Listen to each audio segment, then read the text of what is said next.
Bismillahirrahmanirrahim.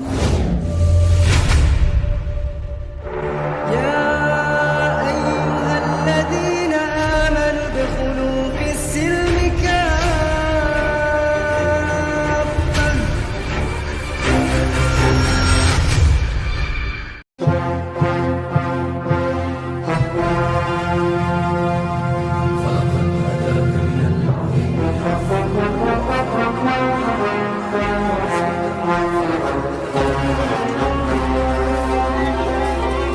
Oke, saya kasih materi aja buat Bapak. Bapak silakan reaksi saya ya. Begini Bapak-bapak, pertama terima kasih sudah bergabung bersama kami. Ini adalah bentuk dialog karena Komal ini kami dedikasikan untuk umat Kristiani. Yang pertama yang mau belajar, yang kedua mau mendapatkan informasi tentang agama Islam. Fokus materi kali ini adalah tentang kitab suci, dan fokusnya lagi adalah transmisi kitab suci dan konsekuensi dari transmisi tersebut. Saya sudah menjelaskan bahwa Al-Quran itu adalah kitab suci yang mana ditulis oleh orang yang jelas, tahunnya pun jelas, divalidasi oleh Nabi Muhammad dan orang-orang yang sejaman dengan Nabi Muhammad, dan dijaga dengan cara turun-temurun diajarkan berdasarkan hafalan. Nah, ini adalah Al-Quran. Jadi kalau ditanya siapa penulis Al-Quran, saya bisa menjawab Zaid bin Sabit. Siapa yang mewariskan Al-Quran? Nabi Muhammad kepada sahabat, sahabat kepada tabi'in, tabi'in kepada tabi'ut, jelas. Bahasa Al-Quran itu masih original, tidak dirubah. Apakah Al-Quran terjaga? Al-Quran terjaga, tidak ada terdistorsi. Nah, karena saya adalah pendiskusi lintas agama, saya sering sekali berdebat atau berdiskusi dengan umat Kristiani. Tentu saya luangkan waktu saya belajar agama Kristen. Ternyata ketika saya belajar agama Kristen tidak mampu menjawab siapa penulis Bible. Siapa yang mengkanonisasi Bible? Tahun berapa pertama sekali dikanon? Gitu. Kemudian apa kaitan Bible dengan Yesus? Kalau Nabi Muhammad dengan Al-Quran jelas, yang mengajarkan Al-Quran adalah Nabi Muhammad. Dan yang terakhir adalah bagaimana tanggapan orang-orang Kristen terkait ada perbedaan antara kitab-kitabnya Kristen dengan kitabnya orang Yahudi.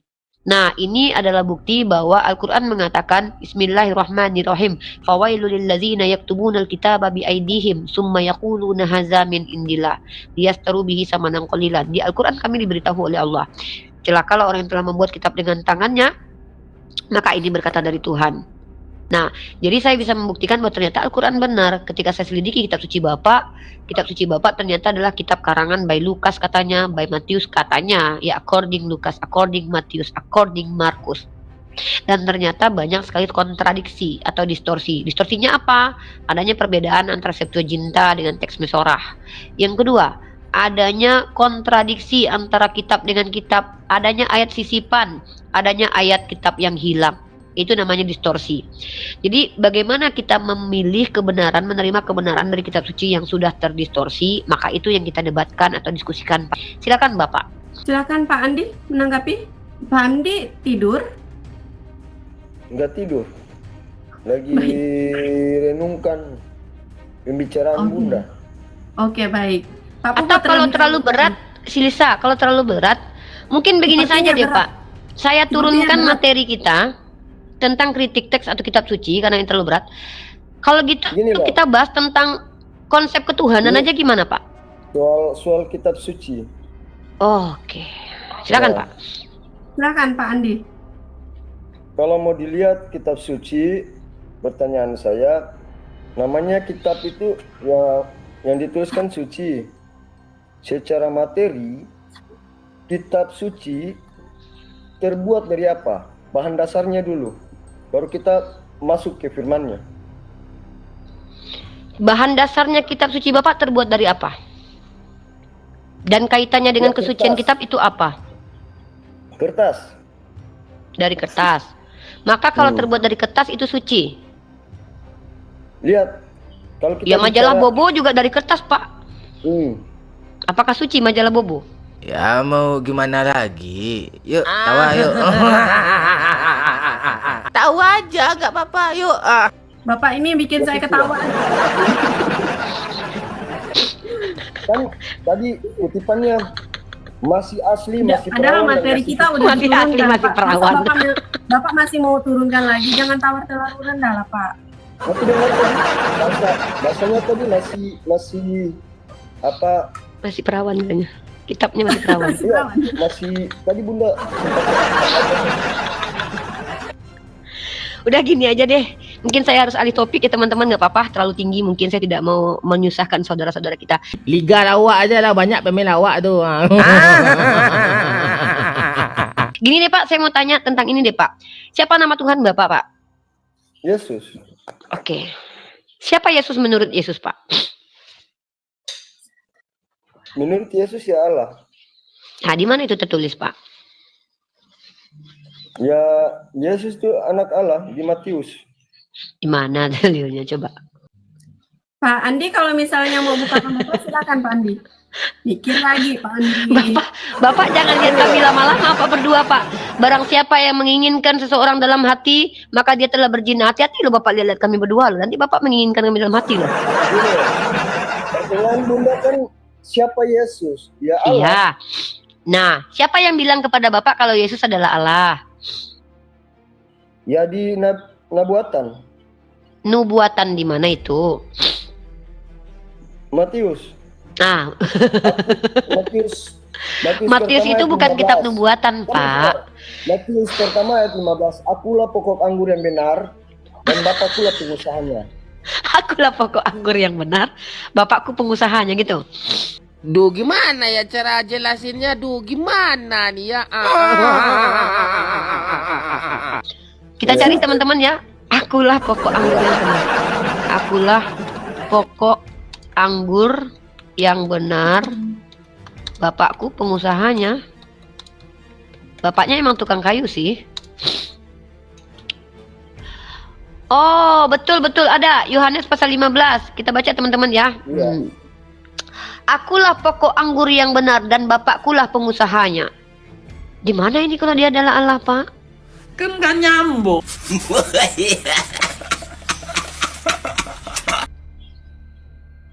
Pokok anggur itu kan Sendiri. kalau pohon yang di dalam kitab Bapak itu selalu diistilahkan dengan manusia itu. Jadi gini, Begini. pohon pasti ada buahnya. Oke. Iya.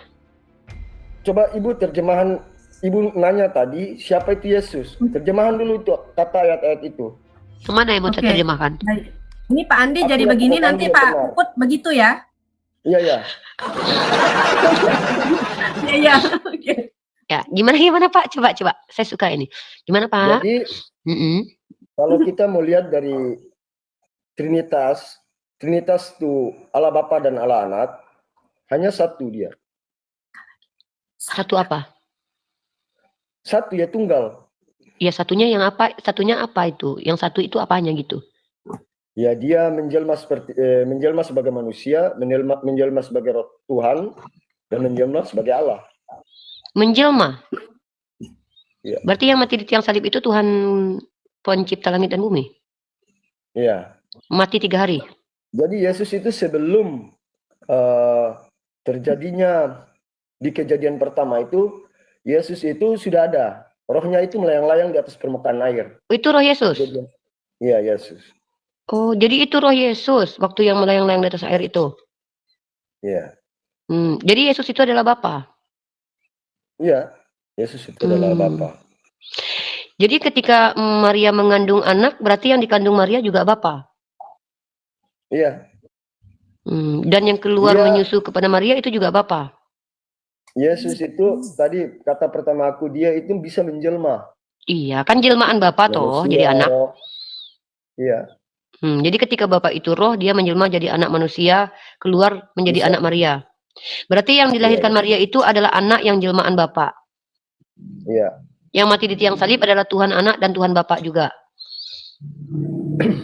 Jadi Yesus itu nggak pernah mati. Jadi yang mati itu siapa? Jadi yang mati Tubuhnya. siapa? Tubuhnya. Iya. Gini Yang Pak, mati tubuhnya. Yang nggak mati kalau- apanya? tubuh Iya, yang mati tubuhnya. Yang nggak mati apanya? Yesusnya, Tuhannya. Yang disebut Yesus itu apa sih Pak? Tuhan. Tuhan. Yesus adalah Andi nggak? Pak Andi mau menjawab pertanyaan Uni Ripa mau berpikir lagi nggak? nggak usah pikir, nggak usah berpikir, nggak usah. Nggak usah. Dia punya Roh Pertanyaan Kudus itu ini. Bunda belum paham ini. Apa pertanyaan? Oke, Bunda kasih paham, Pak. dia Kasih paham. masih Bentar, Mi. kosong. Saya mau ambil air dulu. Menurut saya masih kosong. Apa, Karena Pak? pemahaman kami beda dengan pemahaman Ibu. Iya, makanya Oh, iya, saya bertanya. Bapak, makanya kami bertanya di Pertanyaannya, sini, siapa kita yang mati diskusi, di biar kami kayu salib? tahu, kan Bapak berisi. Silakan, Nah, Pak. siapa yang mati di kayu salib? Dengar ya? Iya, saya dengerin. Dengar kami, Pak, dengar. Kalau presiden yang mati, tubuhnya yang mati atau namanya? Saya tanya. Presiden itu yang Presiden mati yang mati adalah atau orangnya. Berarti namanya nggak mati kan? Nama itu bukan orang, nama tak bisa mati. Terus Yesus itu nama atau tubuh? Yesus itu nama. Nama sebagai apa? Nama sebagai manusia. Ya, yang matinya manusia, rohnya yang nggak akan mati. Berarti rohnya yang Tuhan, tubuh manusianya adalah Ya, manusia. Tubuh manusia. Oh gitu. Jadi ketika dia berkata, Eli, Eli lama sabaktani, ilahku, ilahku, bapakku, bapakku, kenapa kau tinggalkan aku? Itu tubuhnya sedang bicara kepada rohnya. Ya, Oh. tubuh selama tubuh dan roh itu menyatu. Apa yang kita rasa itu sebagai manusia pasti ada rasa sakit, rasa kekecewaan sebagai manusia. Tapi sebagai roh Tuhan nggak ada yang kita rasa. Berarti Yesus nggak merasakan sakit? Kalau rohnya itu nggak rasa. Rohnya nggak rasa, kalau badannya ngerasain. Ya, rasa. Jadi ketika rohnya sudah pergi, kok bisa dia bicara ya? Eli, Eli lama sabaktani gitu. Itu yang ninggalin itu rohnya Yesus. Tapi yang bicara, yang bisa membuat dia bicara itu roh apa? Sekarang gini, Bunda. Yang bicara itu tubuh. Tubuhnya bicara tanpa roh. Tubuh dan roh itu tadi menyatu. Kan Bapak tahu nggak ketika dia sudah disalib, dia bicara Eli, Eli lama sabaktani. Nah, ini saya terjemahkan ya dalam bahasa Indonesianya. My God, why hast you forsaken me? Ah, my God, Tuhanku, Tuhanku katanya. Jadi tubuhnya memanggil Tuhan kepada roh gitu. Ya, iya. Jadi tubuh itu menuhankan rohnya sendiri. Tubuh dan roh itu bukan menuhankan, tapi dia menyatu. Iya, kan di situ kan Bapak coba Bapak baca dulu kitab Bapak Matius 27 nomor 46. Dalam bentuk manusia Yesus itu. Seandainya dia datang ke Tuhan sendiri berarti dunia ini kiamat. Makanya. Oh. Jadi dia harus menjelma menjadi manusia supaya tidak kiamat dunia ini. Jadi dia tidak bisa tidak bisa datang ke dunia tanpa berubah jadi manusia. Sorry ya Bu, Matius iya, Pak? 27 ayat 26 ya.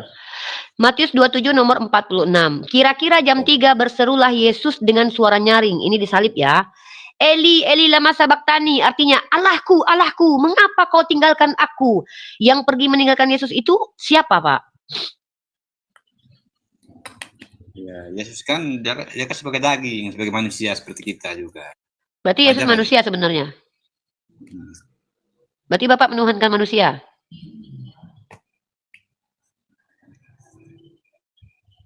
Peristiwa inkarnasi, peristiwa alam rendahkan diri sama dengan manusia.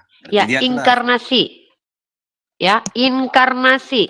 Teman-teman perhatikan bukan reinkarnasi ya, jangan salah kaprah antara inkarnasi dengan reinkarnasi berbeda. Reinkarnasi itu berbeda dengan inkarnasi. Orang Kristiani mengatakan bahwa Yesus berinkarnasi. Inkarnasi adalah Allah Putra mengenakan tubuh. Sorry to say, ini teman-teman pernah nggak kalau lihat tokoh Marvel, Iron Man? Iron Man itu menggunakan tubuh besi. Itu analogi yang tepat biar sekalian paham. Karena menurut penjelasan inkarnasi, Allah mengenakan, Allah anak ya, menggunakan tubuh darah daging dalam Yohanes 1:14, karena firman itu yang menjadi daging. Lalu dia menjalani kehidupan sebagai manusia. Maka teman-teman kalau ingin tahu si pemakai tubuh Iron Man itu aslinya dia manusia. Tapi dia menggunakan tubuh besi. Kurang lebih seperti itu. Seperti Iron Man.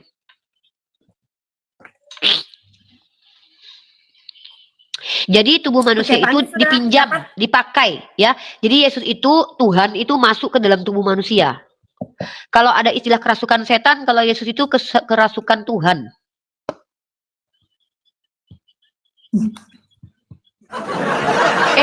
Itu benar. Kerasukan setan itu apa? Setan masuk ke tubuh manusia, betul? Kalau Yesus itu tubuh daging manusia dimasuki roh Tuhan, betul nggak?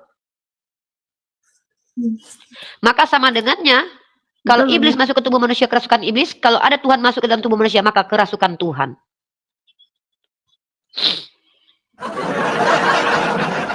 Silakan bapak-bapak bantah. Kalau definisi inkarnasi adalah Tuhan yang ruh itu menggunakan pakaian tubuh manusia, sama seperti manusia yang menggunakan pakaian besi jadi Iron Man. Iron Man itu manusia atau bukan? Manusia yang menggunakan pakaian besi. Kalau Yesus berinkarnasi artinya memakai tubuh manusia, artinya Yesus adalah Tuhan yang menggunakan tubuh manusia. Ya, kurang sama seperti Iron Man. Tubuh Mbak juga Iron Man, kalau ada roh juga ya sama. Oh enggak, saya bukan Iron Enggak, Man. beda, Pak. Yang namanya manusia. Pak Andi, sudah dapat belum datanya? Sudah. Oh, silakan bacakan dulu, Pak. Datanya silakan bacakan dulu. Saya tidak bisa dikatakan Iron Man ya, Pak Andi. Bedakan antara manusia dengan ruh dan jasad. Uniriva dikatakan manusia karena ada jasad dan ruh dan jiwa dan sifat kemanusiaannya. Ya, kalau tubuh Uniriva tidak ada ruh, namanya mayat. Kalau Uniriva tanpa tubuh, namanya ruh. Nah, jadi Uniriva dikatakan wanita dari klasifikasi manusia karena Uniriva memiliki ruh, jiwa, dan juga tubuh. Nah, kalau Yesus itu menurut kalian adalah Tuhan yang ruh menggunakan pakaian tubuh manusia. Tubuh manusia seperti apa? Sebenarnya tubuh manusia itu ya mayat manusia yang disusupi roh oleh Tuhan lalu bergerak. Tapi kalau manusia disurupi Tuhan, manusia itu kan terdiri dari tubuh, jiwa, dan roh. Artinya Yesus yang memiliki tubuh, jiwa, dan roh sebagai manusia ditumpangi oleh Tuhan. Berarti di dalamnya ada dua roh. Ruh dia sebagai manusia dan ruh sebagai Tuhan.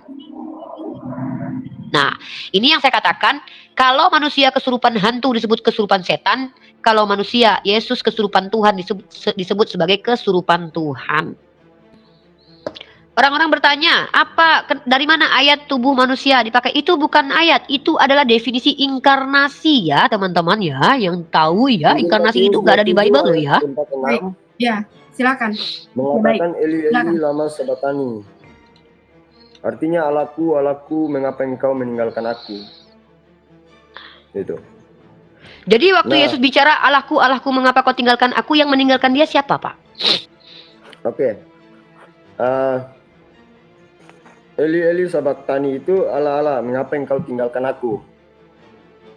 Gini, secara kodrat manusia, tubuh manusia, dia pasti merasakan sakit.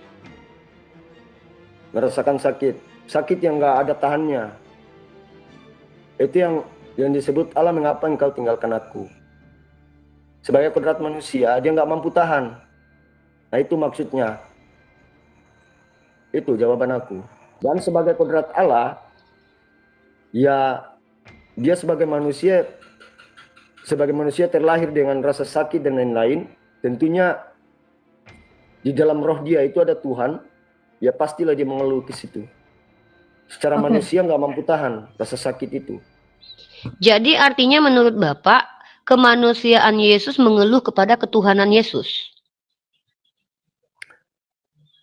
Apa? Kemanusiaan Yesus yang tak tahan merasakan sakit mengeluh kepada keilahian Yesus yang tidak merasakan sakit. Iya. Inkarnasi teman-teman ya. Penjelmaan roh dalam wujud makhluk lain, terutama manusia, titisan, perwujudan makhluk halus dalam bentuk yang nyata. Nah, itu inkarnasi ya. Gitu. Jadi saya masih ambigu nih. Inkarnasi ini ruhnya berubah jadi manusia atau ruhnya masuk ke dalam tubuh manusia gitu. Karena kalau ruhnya sudah berubah jadi manusia, dia sudah bukan ruh lagi. Tapi kalau Yesus itu sebagai manusia kesurupan Tuhan, wajar dia Tuhannya lari ke atas, manusianya di bawah minta tolong kepada Tuhan. Berarti ketika dia minta tolong itu dia masih Tuhan atau tidak, Bang? Bang, waktu Yesus minta tolong kepada Tuhan, itu dia masih Tuhan atau tidak? Kenapa? Waktu Yesus berkata, Eli Eli lama sabaktani, itu kan kemanusiaannya minta tolong kepada keilahiannya. Pada waktu itu dia masih Tuhan nggak itu? Yang berbicara itu Eli Eli lama sabaktani itu Tuhan atau bukan? Jadi eh, dia masih Tuhan, dagingnya itu yang dia nggak mampu tahan. Dagingnya secara itu Tuhan manusia bukan? tadi, sebagai kodrat manusia tadi, Mm-mm. sebagai rohnya itu roh Tuhan. Dagingnya Rohnya roh tadi yang Tuhan. nggak mampu tahan. Ya, Dagingnya bukan jadi Tuhan. bukan Yang mati dagingnya atau rohnya? dagingnya ya. Berarti yang mati adalah dagingnya, artinya Bapak ditebus sama manusia ya, bukan sama Tuhan ya. Kenapa? Waktu Yesus mati di Kalau tiang salib, yang mati kan manusianya, bukan Tuhannya. Maka Bapak ditebus bukan sama Tuhan ya. manusia ya, bukan sama Tuhan ya.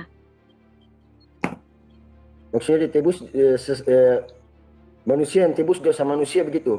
Ya iyalah kan yang mati kan manusianya, bukan Tuhannya. Jadi perumpamaan dagingnya tubuh Kristus itu sebagai roti. Roti. Iya, Roti apa Pak? sebagai roti kehidupan. Roti kehidupan.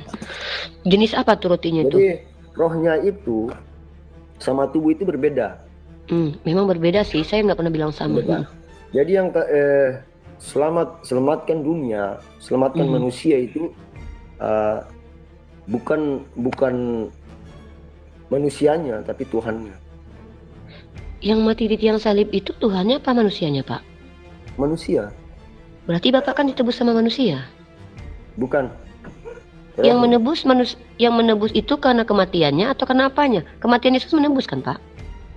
Yesusnya. Nah, Jadi gini. pertanyaan saya tadi kan bisa Ibu terjemahan juga secara manusia. Iya, karena saya dari Aku tadi kan bicara nanya memang sebagai tadi, manusia Pak. Saya belum pernah mencoba bicara sebagai Aku Tuhan. nanya tadi, Iya. Presiden itu selama masa kerjanya, masa jabatannya, terus meninggal. Presidennya yang meninggal apa tubuhnya? Manusianya yang meninggal Pak. Nah, apapun Bukan yang tubuhnya. dia berbuat baik, itu presidennya, bukan tubuhnya. Yang berbuat baik kalau kita bicara presidennya ya Jokowi Pak, yang berbuat baik kalau gitu. Kalau kita Iya. bukan Tapi tubuhnya presidennya. kan mati. Kalau dia udah Iya, meninggal, tubuhnya pasti meninggal. Tapi Maka yang Jokowinya meninggal, nggak mati kan? maka yang meninggal adalah tubuhnya. Tubuh. Nah, Iya. kalau Yesus yang mati adalah tubuhnya. Yang menebus Tubuhnya. Bapak berarti tubuhnya Yesus kan? Bukan. Jadi yang menebus Bapak apa? Yang menyelamatkan tadi, yang menyelamatkan Indonesia ya pasti Jokowi, bukan tubuhnya. Oke, baik. Surabaya. Salam kenal ya. Salam kenal ya Pak. Kristen Katolik atau Protestan Pak? Ya Protestan. Oke. Sehat ya? Sehat. Puji Oke. syukur. Sering nonton diskusi saya Pak? Nggak pernah, saya baru pas buka juga pas ketemu ini. Oh, Masya Oh, ini Allah. pertama kali, Pak? Saya sudah berapa kali ketemu Dayak Kalimantan ini, cuma baru masuk di sini sih. Saya nggak terlalu ikutin juga, karena saya juga baru pulang doa, barusan datang, karena suasananya panas, akhirnya saya lagi duduk di depan TV sambil buka-buka TikTok, pas ketemu live ini, dan dari saudara atau saudari Riva menanyakan tentang saudara saya yang Pandi, tentang Yesus di kayu salib. Cuma saya agak menanggapi masalah yang ditanyakan oleh saudari Riva tentang Yesus mati di kayu salib. Yang menebus dosa Yesus itu siapa? Manusianya atau Allahnya? Seperti itu mungkin kali ya. Saya ulangi boleh biar tidak terjadi kesalahpahaman? Boleh. Oke. Baik, Menjelaskan silakan. sedikit. Jadi tadi saya membawa tema kitab suci, tapi kedua narasumber saya yang datang, yang naik ke atas ini agak sedikit tidak memahami karena ini memang materi yang agak berat. Lalu saya turunkan membahas karena kita lintas agama, salah satu materi yang sangat krusial yang sering dibahas adalah tentang konsep ketuhanan. Lalu saya tanya sama Pak Andi kepada beberapa narasumber yang dua yang sudah turun tadi bahwa siapa nama Tuhan Anda? Maka teman-teman menjawab Tuhannya Yesus, kan begitu ya? Nah, di mana Yesus mengatakan kalau dia ada Allah, ayatnya tidak diberikan. Lalu saya tanyakan, Bapak ini langsung menjelaskan tentang Tritunggal, bahwa Yesus itu satu, bla bla. Saya tanya, yang satu apanya gitu? Ya, Tritunggal itu yang satu apanya? Nah, lalu sampailah kepada penjelasan ketika Bapak ini mengatakan bahwa Roh Tuhan itu masuk ke kemanusiaan Yesus. Ya. Yesus sebagai manusia dimasuki Roh Tuhan. Menurut Bapak ini, bahkan saya konfirmasi tadi bahasa singkatnya, kesurupan Tuhan. Maka dari tadi tidak ada bantahan. Nah, kalau ada manusia yang dimasuki oleh Tuhan, kalau manusia dimasuki setan kan kesurupan setan tuh. Kesurupan itu artinya kan kemasukan. Maka Yesus adalah manusia yang dimasuki oleh Roh Tuhan. Nah, itu masih saya pertanyakan apakah betul seperti itu.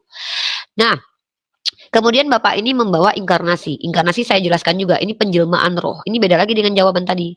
Kalau inkarnasi ini adalah roh yang menjelma menjadi manusia. Ya. Beda ya. Menjelma dengan merasuki itu beda loh. Kalau menjelma itu dia berubah jadi manusia. Ya. Kalau merasuki dia masuk ke dalam tubuh manusia. Itu beda banget. Nah, lalu ketika dikatakan roh Yesus itu masuk ke dalam tubuh manusia, lalu saya bertanya, ketika Yesus di kayu salib, berdoa kepada Bapa, Allahku, Allahku, mengapa kau tinggalkan aku? Itu yang meninggalkan roh siapa dan kenapa Yesus masih bisa bicara sementara rohnya sudah pergi dari dirinya? Ah, ini yang saya pertanyakan. Silakan Bapak menjelaskan sistematika pertanyaan saya, kalau bisa pakai data. Silakan. Gini, karena memang handphone saya cuma satu, jadi saya kalau menjelaskan tentang data itu agak susah ya. Cuma tadi Kita saya maklumi. cuma mau, ya. Kita maklumi kalau begitu. Saya maklumi kalau begitu. Silakan. Jadi gini, jadi bagi kami orang Kristen percaya bahwa Yesus itu adalah Tuhan Allah. Nah, jadi Allah itu menjelma menjadi manusia, turunlah ke dunia ini. Jadi dia mengajarkan sifat-sifat kemanusiaan kepada manusia. Ya. Yang pertamanya di sini, Yesus itu adalah 100% Allah dan 100% manusia. Ya, ini iman saya sebagai orang Kristen. Ya, jadi iman saya mengatakan bahwa Yesus itu adalah Allah, Allah itu sendiri yang turun ke dunia ini. Jadi sebagai 100% dia Allah dan 100% itu manusia. Yang saya berbicara kepada di malam ini bahwa Yesus itu sebagai manusia yang manakala dia mengajarkan umatnya tentang kehidupan, ya, kehidupan bagaimana kita benar-benar hidup di dalam Tuhan. Jadi awal sebelum Yesus turun ke dunia ini atau Allah itu menjelma sebagai manusia, itu sepertinya kehidupan manusia dengan Allah sangat jauh. Jadi Allah ini dia berubah atau menjelma menjadi manusia, tujuannya untuk mendekatkan diri kepada manusia, untuk mengajarkan kehidupan maupun benar-benar hidup suci di hadapan Tuhan.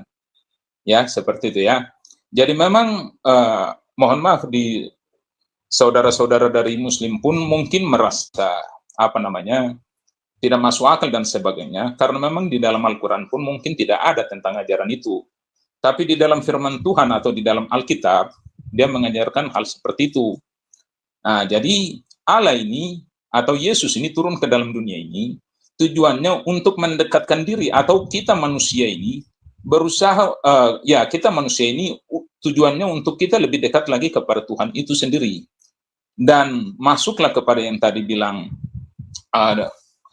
disalibkan, lalu dia berbicara kepada Allah untuk menyerahkan nyawanya ya, gitu ya. Tubuh kemanusiaannya itu selesai sampai di situ. Dan rohnya kembali kepada kealahannya dia. Seperti itu. Dan di dalam firman Tuhan dia mengatakan bahwa setelah dia mati dan dikuburkan dalam 3 hari, dan dia dibangkitkan pada hari yang ketiga, dia akan naik ke surga. Dan dia mengutus rohnya, itu namanya Roh Kudus, kepada manusia yang percaya kepada Tuhan. Jadi dulu sebelum Yesus terangkat ke surga, yang sebagai yang tadi saya sempat udah membahas tentang kemanusiaannya, itu waktu dia menjadi manusia itu dia masih ada di dalam kehidupan manusia kita ini seperti yang kita ini. Jadi bisa dijumpai secara fisik dan sebagainya. Tapi sudah kembali kepada Allahnya, itu kita sudah tidak bisa menemui secara fisik. Tapi kita menemui secara doa dan kita bersyukur kepada Tuhan. Yang menuntun kita. Jadi Yesus itu kembali ke Allahannya. Dia mengutus rohnya, Roh Kudusnya itu untuk selalu menuntun kita dalam kehidupan kita hari-hari. Seperti itu. Sudah? Ya. Oke. Penjelasan Bapak itu adalah penjelasan yang berulang saya dengarkan dari teman-teman Kristen saya yang berdiskusi selama kurang lebih 6 tahun. Tidak jauh-jauh dari situ dan saya berulang mendengarkannya dan saya coba memahaminya walaupun saya tidak mempercayainya. Perkara di sini bukan percaya atau tidak, tetapi apakah yang disampaikan itu valid atau tidak. Nah, Ya. saya mau mengkonfirmasi satu hal. Karena saya khawatirnya nanti Anda lupa dengan ayat ini. Saya mau mempertanyakan kepada Anda, yang menjadi manusia itu Allah Bapa atau firman-Nya? Silakan jawab. Ya. Kalau Allah Bapa dengan firman itu kalau menurut saya sama. Karena Allah itu berfirman kepada dalam diri dia. Allah itu berfirman, seolah-olah dia berbicara tentang kehidupan Allah itu sendiri. Dia menceritakan kehidupan Allah itu sendiri. Jadi bukan Allah itu berfirman itu, firman-Nya itu jadi manusia atau Allah itu sendiri. Gitu. Ya, jadi manusia atau menurut Anda menyampaikan bahwa firman itu memang manusia atau tidak ya gitu ya? Bukan, pertanyaannya adalah yang menjadi manusia itu firman Allah atau yang berfirman yaitu Allah Bapa? Yang firman itu menjelma menjadi manusia. Berarti bukan Bapa yang menjelma jadi manusia. Iya, kan Allah itu menjelma menjadi manusia, yaitu firman itu. Jadi Bapak, yang apakah firman itu sebentar? Yang menggenapi firman itu adalah Yesus itu sendiri. Bukan itu pertanyaannya. Coba Bapak pelan-pelan. Apa definisi firman? Apa definisi yang berfirman? Coba Bapak ajarkan ke saya dulu. Biar saya takutnya parameternya di dalam Kristen ini beda. Ya, yang berfirman itu adalah Allah, ya kan? Yang firman itu adalah Yesus itu sendiri atau Tuhan itu sendiri. Bapak yang berfirman dengan Yesus sebagai firman satu pribadi atau dua pribadi? Itu satu pribadi.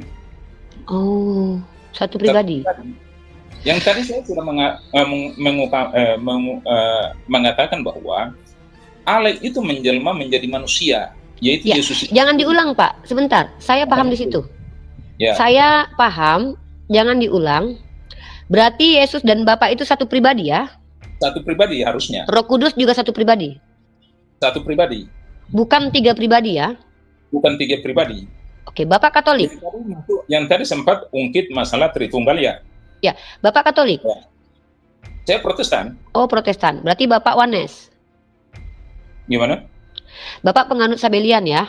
Monarki itu satu pribadi, bukan tiga pribadi ya? Karena kalau Trinitas itu tiga pribadi. Berarti Bapak penganut ajaran Wanes, Sabelian, yang dibidatkan oleh Tritunggal. Ya. Bapak tidak percaya Tritunggal berarti? Ya Tritunggal itu ya itu jadikan satu pribadi itu. Bapak tahu konsep Tritunggal nggak? Saya tahu. Jadi dalam artinya gini, Tritunggal itu tiga menjadi satu. Jadi kalau tiga menjadi satu itu Pak, itu bukan Tritunggal. Berarti kalau tiga menjadi satu, tadinya Tuhan Bapak tiga bergabung menjadi satu. Itu konsekuensinya. Bapak saya tanya dulu, Bapak tahu tidak definisi Tritunggal menurut Bapak-bapak gereja Katolik dan mayoritas Protestan? Bapak tahu penjelasannya? Uno substansi tres persona non separat, tahu? Tiga Tritunggal kan? Apa bukan tiga Tritunggal, kan? Tiga pribadi. Tiga, kan? Una, satu substansi, tiga pribadi. Itu tidak Bapak imani berarti? Berarti Bapak tidak mengimani itu? Saya mengimani bahwa Yesus itu adalah Tuhan itu sendiri. Iya, itu sudah diulang. Saya hanya mengkonfirmasi, karena saya ini pendiskusi lintas agama yang bertemu dengan banyak umat Kristiani yang memiliki beberapa denominasi, diantaranya ada denominasi yang namanya Oneness, dianut oleh Mikana dan pendeta Joshua Teu. Kemudian ada yang namanya Unitarian, ada hierarki antara Allah Bapa dengan Yesus, dianut oleh Pak Benny Irawan dan Franz Donald. Kemudian ada yang namanya Nestorian, yang walaupun ini dibantah waktu konsili-konsili setelah after konsili Nikea ya. Dan ini saya belum ketemu nih, mungkin ada yang nanti ketika ngobrol sama saya dia menganut aliran ini. Dan Bapak itu menganut aliran Sabelian, aliran di abad kedua yang dibidatkan oleh Tritunggal, karena Tritunggal itu tiga pribadi. Ya, kalau Bapak lihat dalam konsili Athanasius finalnya di abad kelima itu yang dipakai oleh gereja-gereja Katolik dan Protestan saat sekarang ini. Bahkan dijuantahkan dalam perisai Trinitas ya, Father is not Son, Son is not Holy Spirit is not Father. Bapak percaya ini tidak? Kalau saya Katoliknya mengajarkan tentang seperti itu. Gitu. Ya. Saya kasih data saja biar kita enak ya, biar kita tidak dianggap sok tahu. Oke, Bapak perhatikan, ini saya ambil dari data Britannica. Mohon maaf, Rifa. Tadi saya cuma naik ini untuk menanggapi masalah penebusan Yesus itu sendiri yang tadi menyampaikan bahwa setelah Yesus disalibkan, itu kenapa berdoa kepada Allah bahwa kenapa engkau meninggalkan aku? Iya, nggak apa-apa, nanti. Saya cuma kasih informasi aja, Pak. Saya cuma kasih informasi aja. Saya tidak sedang mendebat Bapak. Saya cuma kasih informasi akademik yang muncul dari Britannica, ya, tentang apa yang disebut dengan Sabellianisme, ya. Ya, jadi kalau kita lihat teman-teman, ajaran Sabellian atau Oneness ini adalah ajaran yang dibidatkan oleh gereja Tritunggal, ya. Ajaran sesat Kristen yang merupakan bentuk modalistik. Jadi modalistik ini maksudnya adalah mereka percaya bahwa Bapak itu bisa modelnya model anak, modelnya model roh, itu tapi pribadinya sama. Itu adalah monarki modalism yang lebih berkembang dan kurang dari monarkianisme, ya. Dia dari monarkianisme yang dikemukakan oleh Sabellian dia di abad ketiga, ya, di abad ketiga, dan dia adalah seorang penatua di Roma. Nah, gitu ya. Dan orang-orang Sabellian ini percaya bahwa Yesus sendiri adalah Bapa, ya. Dan ini berkembang, ajaran Sabellian ini pun berkembang teman-teman. Ada yang disebut dengan Jesus only, ada yang disebut dengan bahkan yang lebih kejam itu adalah Marcionisme yang sampai mengatakan Tuhan Perjanjian Lama itu adalah iblis, ya. Itu ada alirannya. Nah, jadi ketika Bapak ini menjelaskan beliau adalah monarki modalis, karena sepengetahuan saya sebagai orang yang belajar tentang agama-agama, Bapak itu tidak menganut paham Tritunggal, karena Tritunggal itu adalah satu dalam kejamakan atau kejamakan dalam satu, walaupun itu tidak make sense, ya, tapi tetap saja konsep itu ada. Pertama sekali dicetus oleh Tertullianus di abad kedua, kemudian difinalkan di abad kelima oleh Konsili Nikea. Itu belum merumuskan Tritunggal, masih membawa ide gagasan homoousios, yaitu kesetaraan Bapa dengan Yesus. Nanti baru Roh Kudusnya baru nanti after di abad kelima baru selesai Tritunggal. Nah, kalau Bapak menjelaskan Bapak percaya bahwa Yesus itu adalah Bapa itu sendiri dan Bapa itu yang mati di tiang salib, maka ini yang menjadi konsekuensi logiknya itu banyak sekali, Pak. Yesus pernah berkata, jangan memanggil siapapun Bapa di muka bumi ini karena Bapamu hanya satu, yaitu yang Dia yang di surga. Kalau Bapak mengatakan bahwa Yesus sendiri adalah Bapa, ini mohon maaf, seolah-olah Yesus sedang berdusta. Karena Yesus ada di bumi pada waktu itu. Kalau memang yang boleh dipanggil Bapa hanya Dia yang di surga, sementara Yesus di bumi, maka Yesus yang berbicara itu tidak boleh dipanggil Bapa. Maka kemudian ketika ada dalil yang mengatakan anak duduk di samping Bapa, di samping kanan Bapa, ini menjadi pertanyaan kemudian bagi penganut ajaran Sabellian ini. Dan begitu juga ketika Yesus dibaptis di Sungai Yordan, ada 3 entitas yang hadir di saat bersamaan, yang Bapa berbicara dari surga, anak dibaptis, Roh Kudus datang seperti merpati. Maka kalau Bapak bilang mereka satu pribadi, maka konsekuensinya juga akan dipertanyakan ayat di mana Yesus berkata, aku tidak dapat berbuat apa-apa dari diriku sendiri, melainkan semua adalah kehendak Bapakku. Yesus sendiri tidak mengatakan bahwa dia berpendapat atau berbuat dari dirinya sendiri, tetapi adalah kehendak Bapa. Kalau dia adalah Bapa, maka dia berbohong mengatakan kalau dia tidak berbuat apa-apa dari dirinya sendiri. Begitu. Barang siapa percaya kepadaku bukan percaya kepadaku, melainkan percaya kepada Bapakku. Jadi Yesus sendiri menafikan kuasa Dia, bahwa Dia itu adalah orang yang berkuasa atas dirinya sendiri. Bahkan Dia yang mengutus aku, suaranya belum pernah kalian dengar, bahkan kalian belum pernah melihat wajahnya karena memang tidak ada yang sanggup melihat Dia. 1 Timotius pasal 6 ayat 16. Jadi ajaran Sabellian ini bantahannya banyak di Bible. Tapi juga ajaran Trinitas banyak juga bantahannya di Bible. Memang kedua ajaran ini sebenarnya saling ada bantahannya dalam Bible. Tetapi interpretasi dari para pendeta, para orang Kristen itu akan merujuk kepada tafsiran-tafsiran. Saya umat Islam sebagai seorang pendiskusi, justru saya menggali ilmu dari umat Kristen. Maksudnya saya tidak membantah, cuman saya mengingatkan. Bapak kalau mengaku Yesus satu pribadi, Bapak itu Sabellian. Apakah Bapak sadar Bapak Sabellian atau tidak? Saya tidak tahu itu. Gitu. Jadi gini, kalau terlalu mendalamnya atau sampai ke ilmu-ilmu seperti itu, ya mohon maaf saya nggak nyampe ke sana. Ya, tapi saya mau sampaikan bahwa yang tadi saya sudah mengemukakan omongan saya bahwa Firman itu datang kepada manusia seperti kita ini untuk kita lebih mendekatkan diri kepada Tuhan. Jadi seolah-olah Yesus ini kadang berbicara pun seperti sejengkal dengan Yesus, dan ada ayat-ayat yang menceritakan tentang bahwa Dia sebagai Tuhan. Dan di dalam Alkitab atau di dalam Injil itu sendiri pada ayat-ayat terakhir itu Dia mengatakan bahwa pergilah ke semua bangsa dan baptislah mereka dan jadikan mereka sebagai muridku. Itu kalau bukan Tuhan yang berbicara seperti itu, siapa lagi yang mau berbicara? Bukan manusia yang mengada-ngada untuk menyamakan Dia sebagai Tuhan. Tapi memang Yesus itu dia adalah Tuhan itu sendiri, bahwa dia sementara di dalam dunia ini, dia menyamakan dirinya itu sebagai manusia. Tetapi setelah waktu disalibkan, setelah disalibkan dan sudah mati, itu rohnya kembali kepada Allahnya sendiri dalam tubuhnya dia sendiri, seperti Maksudnya? itu. Maksudnya gimana nih? Maksudnya kan waktu disalibkan itu kan kemanusiaannya dia kan selesai. Oh, berarti Tugas dia sebagai manusia itu sudah selesai. artinya ketika dia bangkit dia bukan anak manusia lagi gitu. Dia sudah bukan anak manusia lagi, tapi dia kembali kepada Allahnya dia. Seperti itu.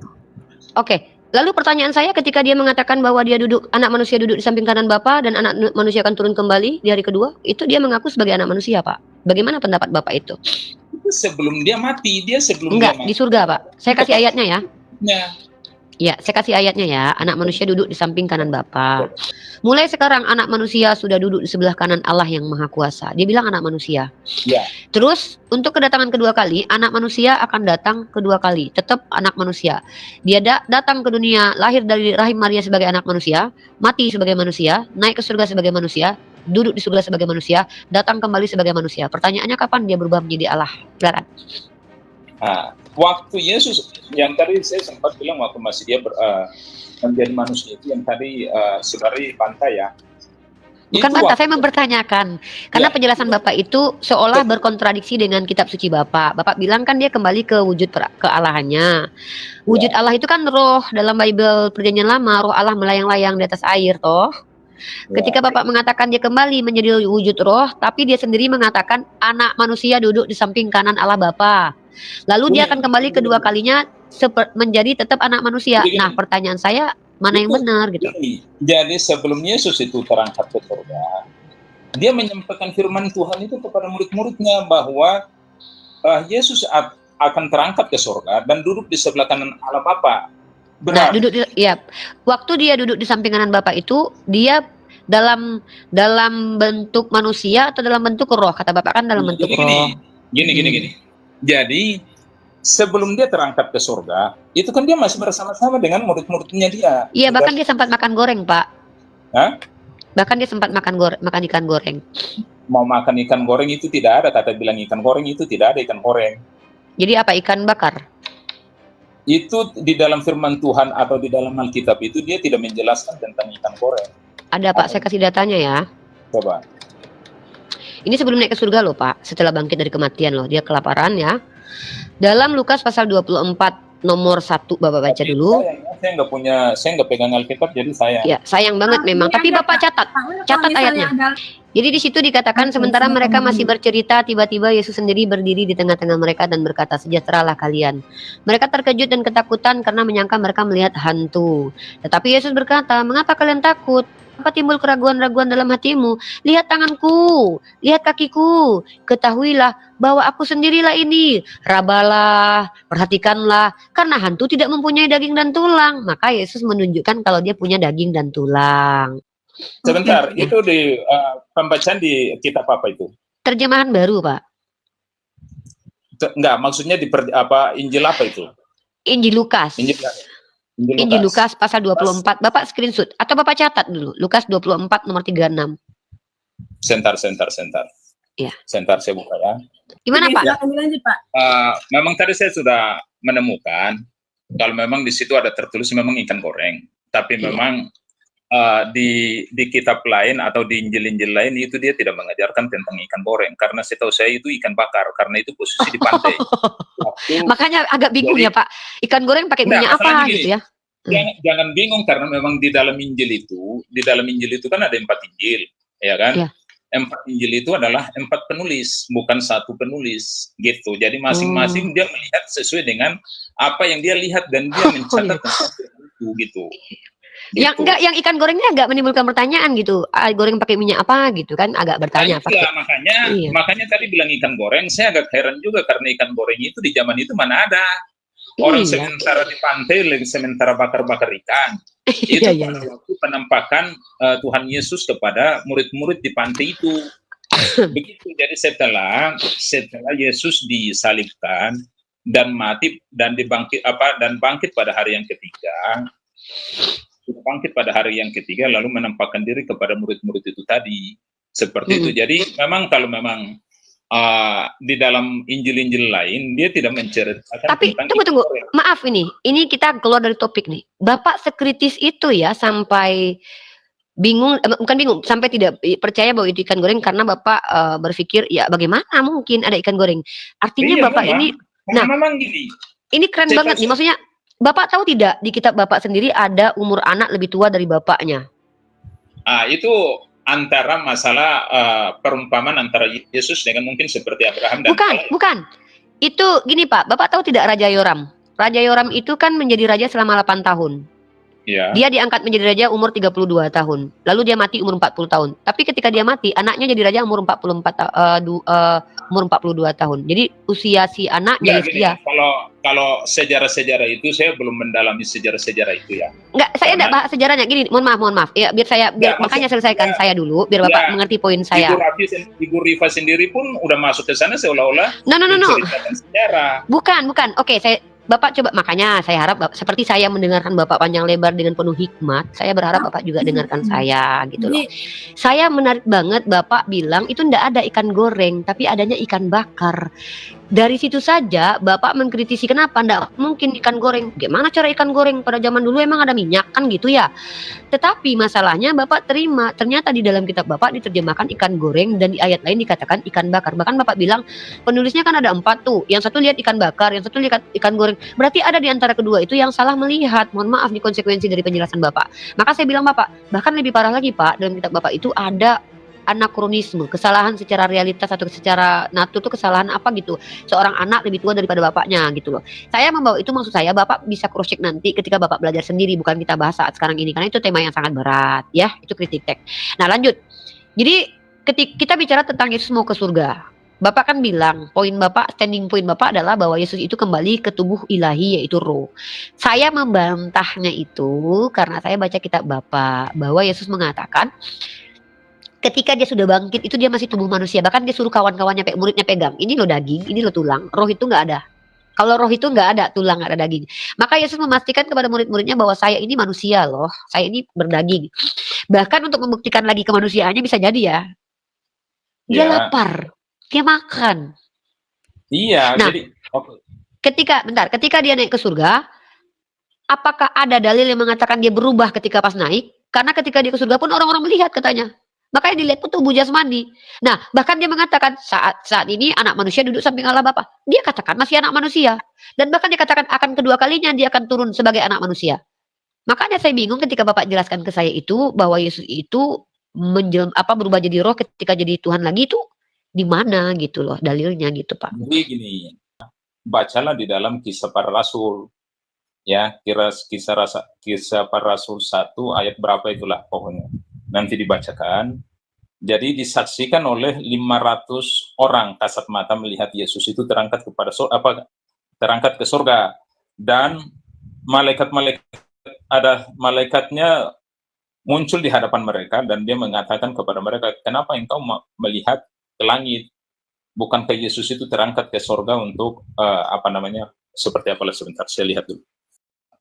Ya, tapi saya pengen Bapaknya misalnya saya dikasih ayatnya. Kisah Para Rasul ini adalah rasul-rasulnya Yesus sendiri atau murid-murid Yesus itu sendiri gitu loh, yang menyaksikan bahwa Yesus itu terangkat ke surga. Ya, bukan siapa-siapa yang menulis, bukan saya yang menulis atau bukan atau pendeta-pendeta yang menulis, tapi itu adalah saksi-saksi yaitu rasul-rasulnya atau murid-muridnya Yesus itu sendiri. Gitu. Enggak, bukan. Kisah Para Rasul pasal berapa saya belum tahu, Pak. Sebentar, tadi Bapak mau cari data nggak apa-apa, kami tunggu Pak, silakan cari data dulu. Enggak. Jadi itu di dalam Lukas ayat 24 ayat 50 sampai selesai itu judul firman Tuhan itu Yesus terangkat ke surga, ya. Dan disaksikan oleh murid-muridnya itu di Kisah Para Rasul 1 ayat sampai sekian, sampai berapa itu tadi, 9 atau berapa itu tadi, ya. Itu dibaca. Coba ya. Ibu, mohon maaf, Ibu Rifa, coba buka data dan coba dibaca ulang. Yang Lukas 24 nomor berapanya, Pak? Lukas 24 ayat 50 sampai 20. Ayat 50. Ya. ayat 50. Sampai sampai 54 ya lo, kalau nggak salah sih. 54. Setelah itu Yesus membawa mereka keluar kota sampai Betania. Di situ ia mengangkat tangannya lalu memberkati mereka. Sementara ia melakukan itu, ia terangkat ke surga lalu terpisah dari mereka. Apa yang Bapak jelaskan dari ayat ini? Nah, maksudnya kan tadi mengatakan bahwa Yesus tidak terangkat ke surga kan? Enggak, bukan. Bukan, Bapak mah bukan gini, Bapak mah lupa mah. Kan Bapak bilang Yesus ketika kembali itu menjadi Allah, itu menjadi roh. Kan gitu kata Bapak tadi. Kan saya mempertanyakan dalilnya di mana kalau Yesus kembali jadi roh, karena saya membaca dalam kitab Bapak justru Yesus itu tetap jadi manusia, karena dia bilang anak manusia duduk di samping kanan Allah Bapa. Dan kemudian selesaikan dulu, Pak. Makanya jadi misunderstanding kalau Bapak nak dengarkan saya sampai selesai. Kan begini, Bapak bilang Yesus itu kembali menjadi Allah, sementara Bapak tahu dalam kitab Kejadian roh Allah melayang-layang. Artinya Tuhan Bapak itu sebelum menjadi manusia itu dia roh. Maka Bapak bilang dia berubah menjadi roh. Kan saya konfirmasi tadi kembali. Saya tanya, itu dalilnya di mana kalau Yesus jadi roh? Karena dalam kitab Bapak sendiri, dalam kitab Lukas, Yesus ketika terangkat ke surga itu dia tetap jadi manusia karena banyak yang lihat. Kalau roh kan nggak bisa dilihat. Nah, ketika dia terangkat ke surga dia tetap jadi manusia, lalu dia mengatakan dia di surga tetap anak manusia, turun lagi jadi anak manusia, lalu kapan dia berubah jadi roh gitu loh, Pak? Gini. Setelah waktu Yesus terangkat ke surga, sebelum dia terangkat ke surga, dia sudah berpesan kepada murid-muridnya bahwa saya akan kembali kepada Allah dan saya akan mengutus, ya, saya akan mengutus Roh Kudus untuk selalu bersama. Jadi setelah Yesus itu terangkat ke surga, sudah kembali kepada Allahnya dia, lalu mengutus Roh Allahnya dia, tunggu. Selalu Bapak, ada di Allahnya dalam dia? hati kita. Nggak, maksudnya Allahnya dia nih maksudnya gimana nih Pak? Allahnya Yesus. Maksudnya kembali ke Allahnya, ke Allahannya. Kealahannya itu Yesus berbentuk itu manusia atau roh? Sebentar, Yesus itu kembali kepada kealahannya. Ya, kan? Ya, kealahannya ini berbentuk manusia atau roh, Pak? Sebentar, sebelum Yesus itu terangkat ke surga, dia sudah berpesan kepada murid-muridnya bahwa saya akan terangkat ke surga atau saya kembali kepada Allahnya saya, kealahannya saya. Ini bahasa sehari-harinya saya ya, yang mungkin saya menjelaskan biar kita lebih paham ya. Jadi seolah-olah Yesus ini kembali ke kealahannya dan saya akan mengutus Roh Kudus untuk selalu ada di dalam hatimu. Seperti jadi Yesus itu selalu menuntun kita manusia ini kemanapun kita pergi. Maksudnya Yesus menuntun kemana pergi ini? Roh Kudus itu Yesus bukan? Jadi dia sudah kita janganlah kita bilang Yesus dulu lah. Kita manusia punya roh enggak? Punya. Ya. Seperti Allah juga punya roh, itu namanya Roh Kudus yang dia mengutus turun ke dalam pribadi kita masing-masing. Dan Allah itu punya tubuh juga, tubuh manusia. Allah itu punya tubuh itu ya Yesus itu tadi yang menjelma menjadi manusia itu tadi. Wah, berarti Tuhan itu dari awal manusia gitu. Tadi kan awal mulanya saya sudah menyampaikan bahwa Allah itu menjelma menjadi manusia. Apa kurang? Iya, berarti ketika dia menjelma menjadi manusia, dia kan jadi manusia tuh. Ya, betul. Nah, kapan dia menjadi Allah lagi, menjadi roh lagi kapan? Lah itu Yesus sudah mati dan disalibkan dan dibangkitkan pada hari yang ketiga, itu sudah kembali kepada Allah. Tetap manusia, dia kan makan ikan goreng, Pak. Kan dia bilang sama murid-muridnya, ini loh ada daging, ada tulang. Kau menghina, karena itu ibaratkan sudah menghina. Kok menghina? Ya. Tadi kan saya sudah mengatakan, dia sementara di dalam dunia ini adalah dia manusia. Dia boleh makan, dia boleh lapar, dia boleh tidur. Iya, nggak apa-apa. Makanya saya tanya sama Bapak kok jadi marah? Saya ini kan mendengarkan penjelasan Bapak.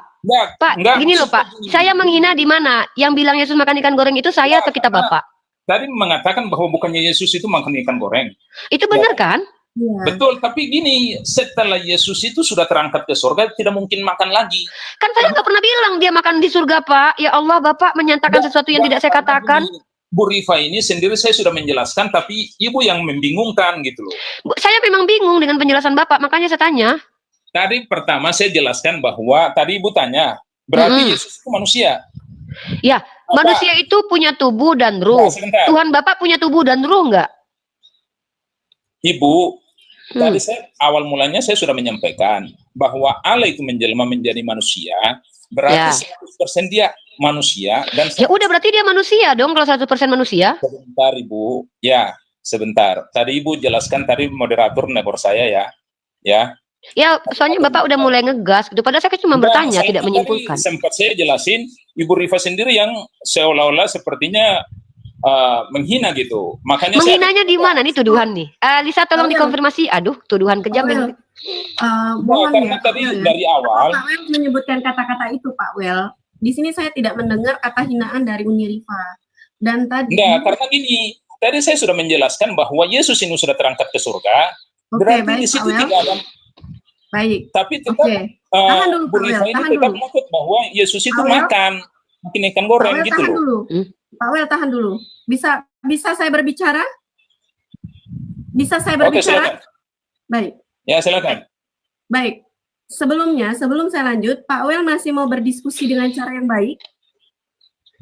Iya, dari tadi kan saya baik. Tadi Tidak karena perlu dijelaskan, Pak. maaf, saya tadi Pak agak Wel. negas itu karena tadi saya Pak Wel merasa ada tidak penghinaan. perlu dijelaskan, saya hanya bertanya, Pak Wel cukup menjawab pertanyaan saya. Pak Wel masih mau berdiskusi dengan cara yang baik? Oke, lanjut. Baik, baik. Sudah, tenang. Kalau misalnya Pak Wel mau minum dulu, nggak apa-apa, kami tunggu. Ini kalau mau minum juga nggak apa-apa, Uni. Enggak, saya justru ingin mengklarifikasi tuduhan terhadap saya yang dikatakan menghina. Ya, jadi gini Pak, jangan dipotong tolong karena saya mendengarkan Bapak dari tadi. Penjelasan Bapak itu adalah penjelasan yang menimbulkan pertanyaan. Dan bahkan penjelasan itu tidak menjawab pertanyaan saya. Yang saya tanyakan itu adalah di mana dalil tertulis kalau Yesus naik ke surga itu berubah menjadi roh.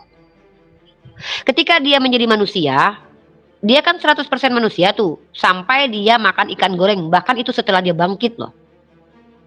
Ya, itu Iya. pahami pelan-pelan. Ya. Nah, ketika dia yang versi manusia ini kembali ke keilahiannya, apakah kembali ke keilahiannya ini wujudnya masih wujud manusia atau berbentuk roh? Nah, yang saya tahu dalam kitab Bapak, berdasarkan ayat, anak manusia akan duduk di samping kanan Bapa. Dia sendiri mengatakan bahwa yang duduk di samping kanan Allah adalah anak manusia, bukan roh. Dan bahkan dia katakan kalau dia kembali lagi yang kedua kali juga dalam bentuk anak manusia, bukan roh. Nah, pertanyaan yang muncul di hati saya adalah kapankah Yesus setelah menjadi manusia berubah menjadi roh kembali? Begitu. Oke. Jadi waktu Yesus menjelma menjadi manusia, itu benar-benar dia merasa apa yang seperti kita manusia rasakan, seperti haus, dia haus, seperti dia lapar juga dia tetap lapar, waktu dia ngantuk tidur tetap dia tidur, ya kan? Itu memang rohnya sementara belum dia belum mengutus rohnya karena belum waktunya untuk kembali ke surga, ya. Jadi sudah waktunya untuk mendekatkan dirinya untuk disalibkan. Dia udah berpesan kepada murid-muridnya yang tadi sempat Umi sampaikan. Umi ya, mohon maaf ya, Umi Rifa ya. Jadi Uni. Oh, Uni. Oke, jadi sebelum dia terangkat ke surga, dia sudah berpesan yang sudah disampaikan oleh Uni tadi, ya Ibu Rifa itu tadi, bahwa dia akan naik ke surga, dia akan sebagai anak manusia, anak Tuhan ya, duduk di sebelah kanan Allah Bapa, dan dia akan kembali ke dunia ini pun dia berupa anak Allah atau anak Tuhan lah ya. Itu sebelum dia terangkat ke surga. Anak manusia, Pak. Ya, anak manusia. Itu dia berpesan kepada murid-muridnya seperti itu. Ya, tapi setelah dia sudah kembali ke surga, dia tidak punya wujud lagi, tapi dia tidak, dan kita manusia ini tidak bisa melihatnya. Lah, karena dia tidak bisa, kita manusia ini tidak bisa melihat itu Tuhan itu sendiri, akhirnya mengutuslah Roh Kudus itu turun di dalam hati kita atau di dalam hidup kita, di dalam pribadi kita. Seperti itu. Jadi setelah sudah terangkat ke surga, ya, sudah terangkat ke surga, dia sudah tidak lapar, dia sudah tidak haus, dan segala-galanya sudah tidak ada, kemanusiaannya dia itu sudah tidak ada. Begitu. Jadi dia sebelum terangkat ke surga, yang tadi, ya mohon maaf, yang tadi saya sempat agak tersinggung bilang ikan goreng dan segalanya, karena dia belum terangkat ke surga, dia masih menampakkan diri kepada murid-muridnya, dan dia menguatkan mereka Dia menguatkan hati mereka bahwa ini loh saatnya waktu saya akan terangkat ke surga. Jadi kuatkan saudara-saudaramu, dan ajarlah apa yang saya sudah ajarkan kepada kamu, ajarlah kepada setiap orang dari Yerusalem itu sampai ke ujung bumi. Itu pesannya Yesus, pesannya Tuhan seperti itu. Nah, jadi setelah dia sudah terangkat ke surga, dia sudah tidak lapar dan dia sudah tidak makan dan minum dan segalanya. Karena wujudnya Allah itu sendiri atau Yesus itu sendiri sudah tidak kita lihat. Begitu. Kalau Yesus tidak makan di surga? Memangnya? Ya, kalau manusia makan nggak di surga? Ya manusia yang nggak makan lah. Manusia kecuali sudah ada di dalam kehadirat Tuhan atau di dalam ini surga. Ini gimana Pak? Matius 8:11. Sungguh banyak orang akan datang dari timur dan barat untuk bersukaria bersama Abraham, Ishak dan Yakub dalam dunia yang baru. Lanjut. Saya mau mempertanyakan ini Pak. Setelah Yesus mendengar hal itu, heranlah ia dan berkata kepada mereka yang mengikutinya, "Aku berkata kepadamu, sesungguhnya iman sebesar ini tidak pernah aku jumpai pada seorang di antara Israel. Aku berkata kepadamu, banyak orang akan datang dari timur dan barat dan duduk makan bersama-sama dengan Abraham, Ishak dan Yakub di dalam kerajaan surga. Sedangkan anak-anak kerajaan itu akan dicampakkan ke dalam kegelapan yang paling gelap." Di sini Abraham, Yakub di kerajaan surga itu makan, duduk dan makan bersama-sama dengan Abraham, Ishak, Yakub di dalam kerajaan surga. Iya. Ini makan-makan di sini, Pak. Bapak kan bilang tadi nggak ada makan-makan di surga, tapi kata Yesus justru, "Aku berkata kepadamu, sesungguhnya iman sebesar ini tidak pernah aku jumpai pada seorang pun di antara Israel. Aku berkata kepadamu, banyak orang akan datang dari timur dan barat dan duduk makan bersama-sama dengan Abraham, Ishak dan Yakub di dalam kerajaan surga." Ada makan-makan di dalam kerajaan surga, katanya nggak makan gitu. Itu Yesus makan atau bukan? Oke, Yesus makan atau bukan saya tunjukkan satu data, tapi Bapak bahas dulu ini ya.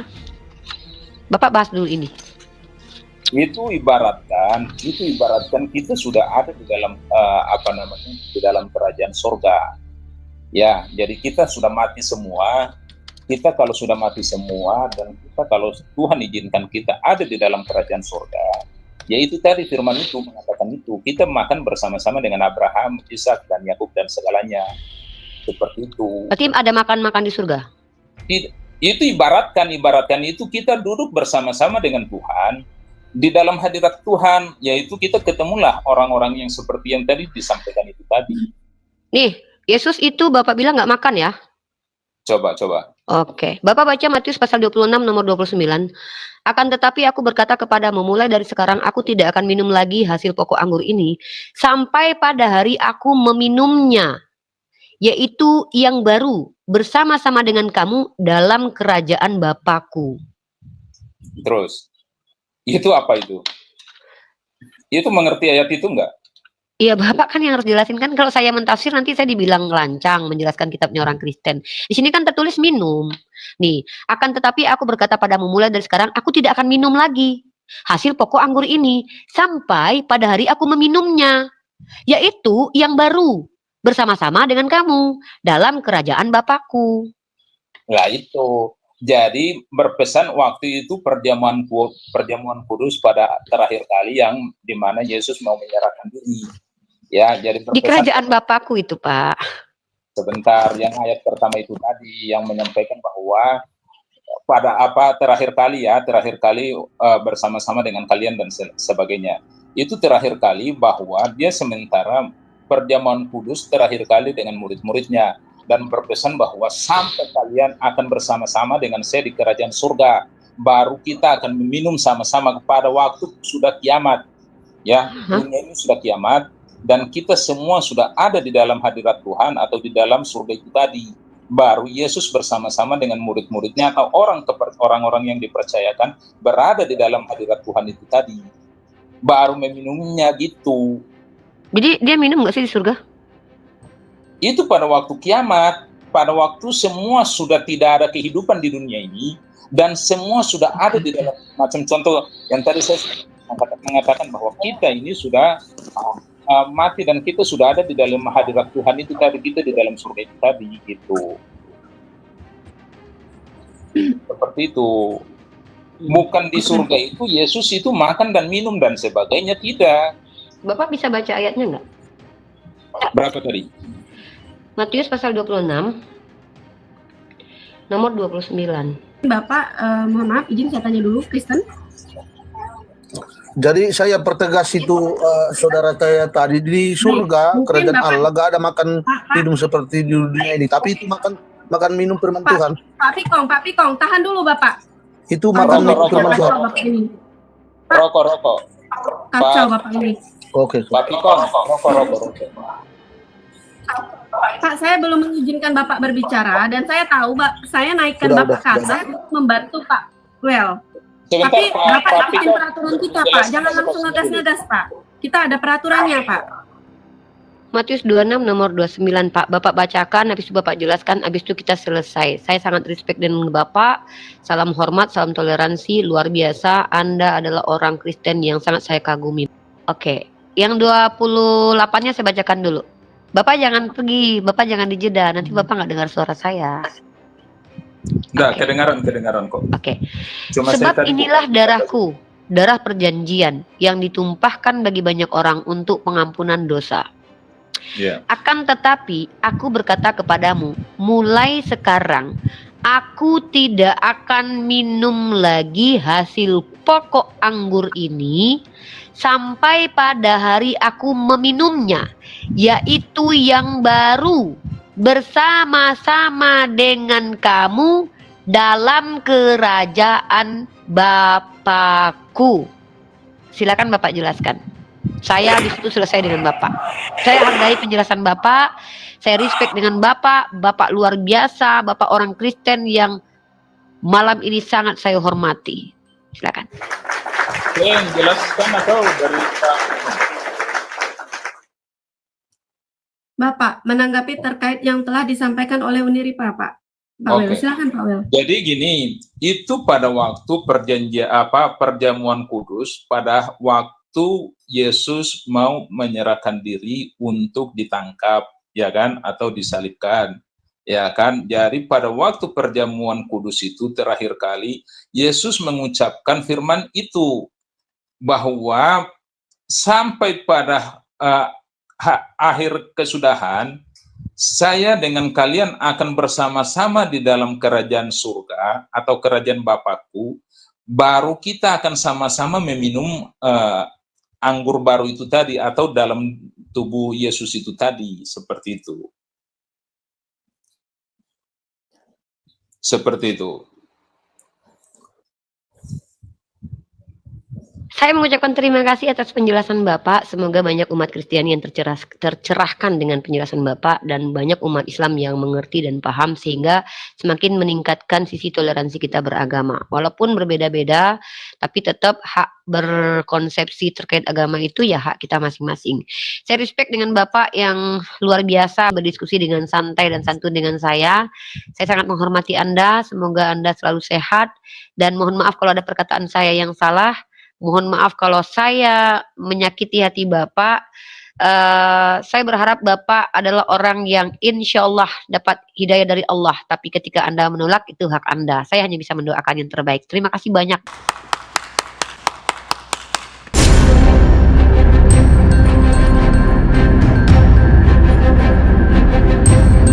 The religion of Jesus was Islam. Because with Allah, there is only one religion.